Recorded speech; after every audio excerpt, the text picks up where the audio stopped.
Hello students. जैसा कि आप जानते हैं कि हम बिजनेस रेगुलेटरी फ्रेमवर्क में आज प्रपोजल के बारे में विस्तार पूर्वक अध्ययन करने का प्रयास करेंगे। प्रपोजल होता क्या है?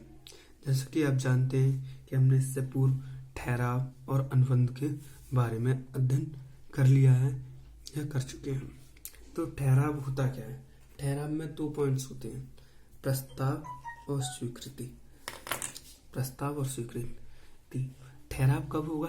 यानी कि हमारा जब ठहराव की बात करते हैं तो ठहराव होगा कब? ये सबसे इम्पोर्टेंट बात होती है कि हमारा जो ठहराव है उस चीज़ को करने के लिए हम क्या कर सकते हैं। तो ठहराव का मतलब एग्रीमेंट है, इंग्लिश में बात करते हैं। एग्रीमेंट कब होगा?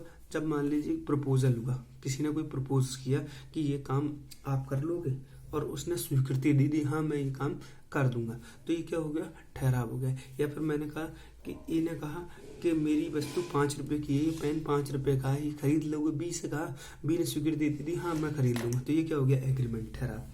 और ये ठहराव कॉन्ट्रैक्ट कब बनता है? जब ठहराव को ये नियम अधिनियम द्वारा परिवर्तनीय हो। अधिनियम द्वारा परिवर्तनीय से मतलब है सरकार द्वारा जो नियम चल रहे हैं, ये कानून है, उनके द्वारा उसने स्वीकृति दी हो, स्टाम्प पे लिख के दिया हो, या 4 आदमियों में कहा स्वीकार किया हो कि हाँ मैं ये कब काम या पेन खरीद लूंगा। तो ये जो भी सरकार के जो अधिनियम है उनके द्वारा स्वीकृति प्रदान की गई हो, तो वो क्या कहलाएगा?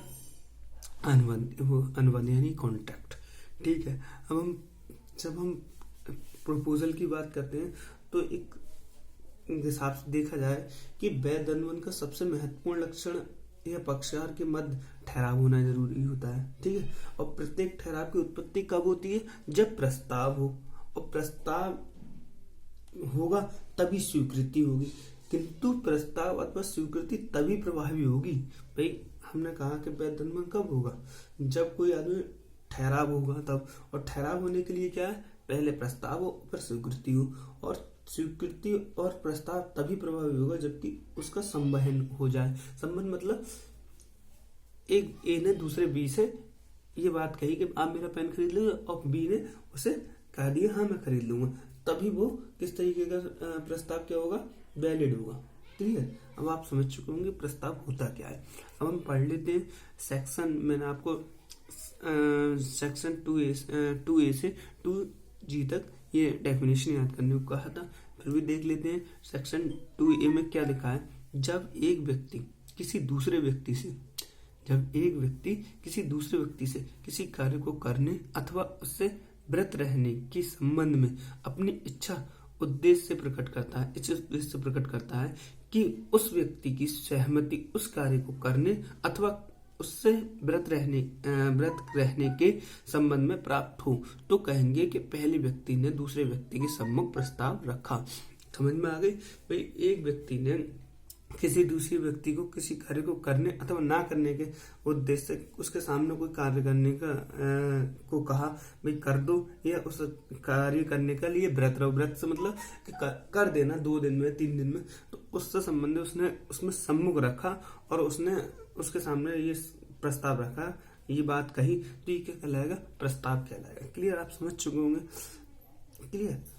मैं एक एग्जाम्पल के द्वारा भी समझा रहा हूँ। जैसे राम ने श्याम से कहा कि आप मेरे खेत को जोत दो, श्याम से कहा, या ऐसे जोतने का व्रत रखो। अब श्याम चाहे मतलब व्रत से मतलब यहाँ पे यह है कि वो कार्य कर दे, खेत जोत दे।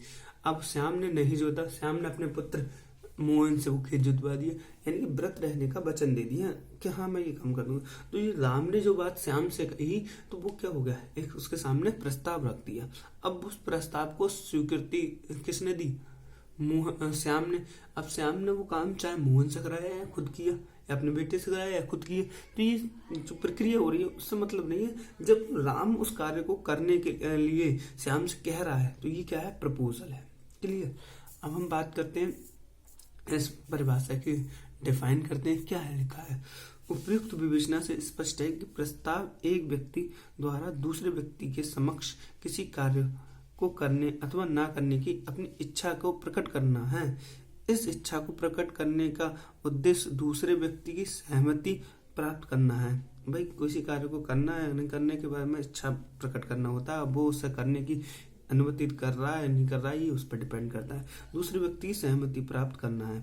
अब भाई एक ने कार्य करने की कहा और दूसरे ने उसकी इच्छा जान ली, तो ये क्या है, प्रपोजल ही तो हुआ। तो इसमें देखो जो 2-3 वर्ड हैं उन्हें बहुत स्पष्ट रूप से समझाने की कोशिश की है मैंने।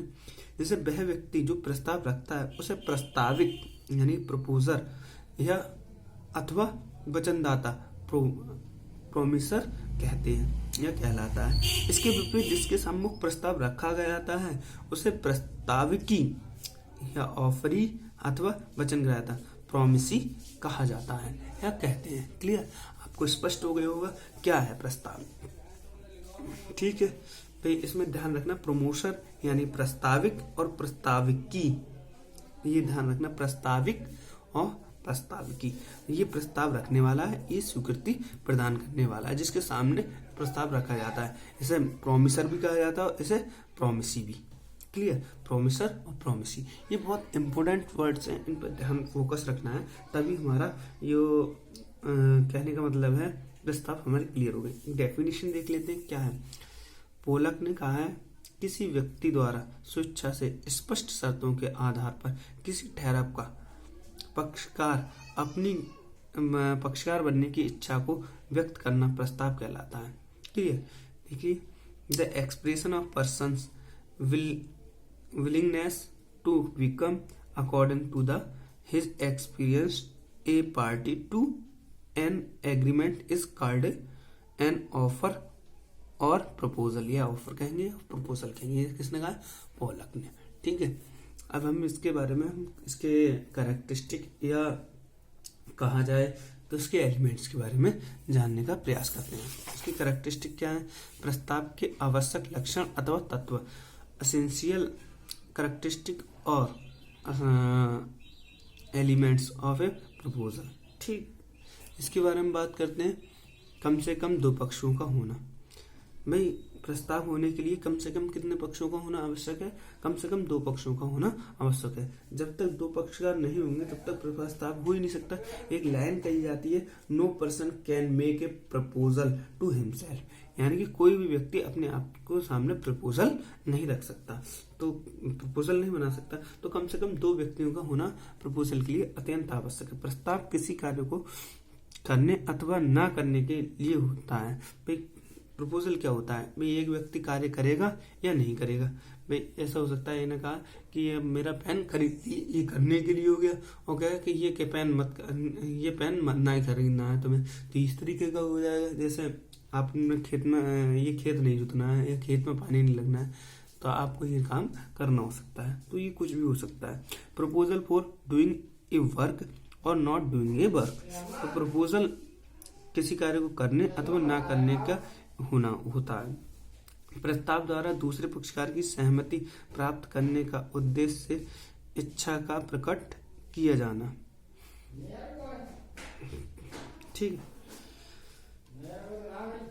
Experience of willingness by the proposal with the object to option assist of other parties. Clear,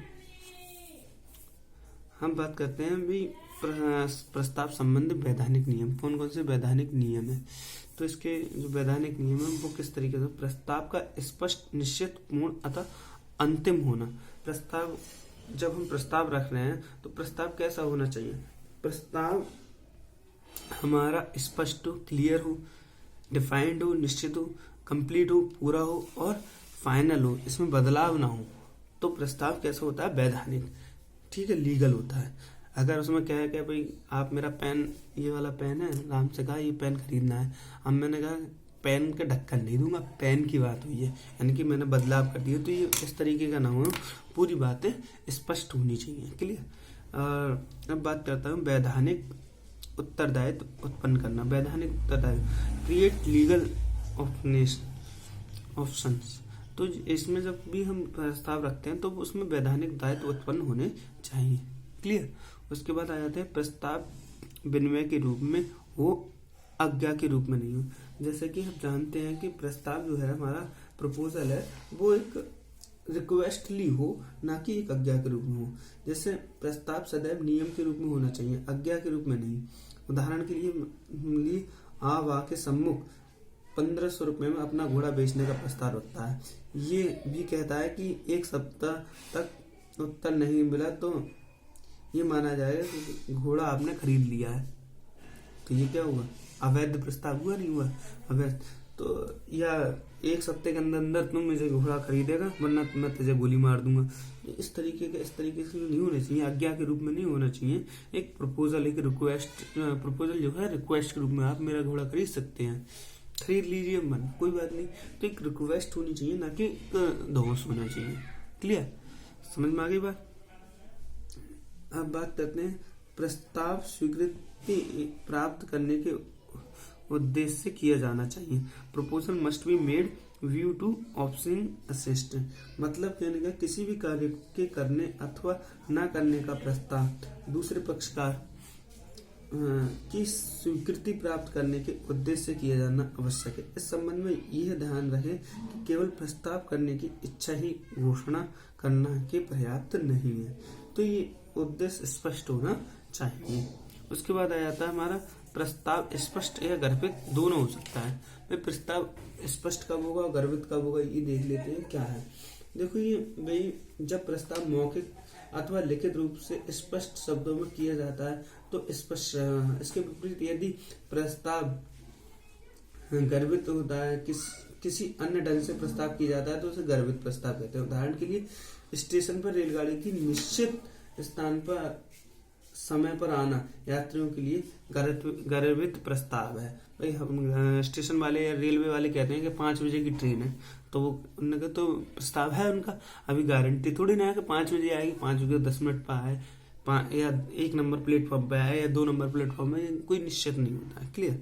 उसके बाद आप देखते हैं प्रस्ताव के लिए नियंत्रण प्रस्ताव नहीं है। प्रस्ताव के लिए निमंत्रण प्रस्ताव नहीं, यानी कि मतलब प्रस्ताव करने के लिए भी निमंत्रण है। क्या आप मेरा ये काम कर सकते? मतलब प्रस्ताव के लिए भी कोई निमंत्रण नहीं करना पड़ता है। Invited to make personal is not a person. कहने का मतलब प्रस्ताव करने के लिए निमंत्रण को प्रस्ताव नहीं माना जा सकता, क्योंकि प्रस्ताव के निमंत्रण में ऐसा निमंत्रण देने वाला पक्षकार स्वयं प्रस्ताव नहीं रखता, वरन उसे अथवा दूसरे पक्षकार को निमंत्रण देता है कि वह प्रस्ताव करे। यदि किसी व्यक्ति का निमंत्रण के आधार पर प्रस्ताव करता है तो उसे स्वीकार करना आवश्यक नहीं है, यह प्रस्ताव नहीं है। Clear? Thank you very much.